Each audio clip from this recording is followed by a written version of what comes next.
Happy ரோஸ்டே.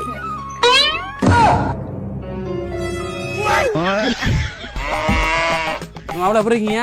நல்லா இருக்கேன் மாப்பிள்ள. நீங்க? நல்லா இருக்கேன். உங்க தம்பியெல்லாம் பார்க்க முடியல. அவன் உள்ள இருக்கான்டா. எந்த தம்பி சொல்றான்? அவசரத்துல போய் மூட ஸ்பெல் பண்றான் முட்டா பையன். உன் அளவுக்கு இருக்குமான்னு தெரியல, ஆனா ஒரு அளவுக்கு இருக்கும்.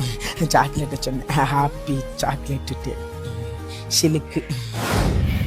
குப்பிலே போறீங்களா? ஆமா, உங்க அப்பா நடு வீட்டுல போறேன். உன் அளவுக்கு இருக்குமான்னு தெரியல, ஆனா ஓரளவுக்கு இருக்கு.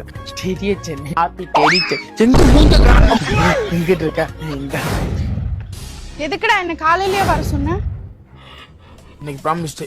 சத்தியம் பண்ணு, என்னை விட்டு நீ வேற ஒருத்தனை கூட்டிட்டு ஓட மாட்டேன்னு. காதலி விழாவா? கல்யாணம் நினைச்சு பயந்துட்டேன். யாரு உன் நம்பிக்கை? என் பையனுக்கு. அப்படியா? சரி சரி.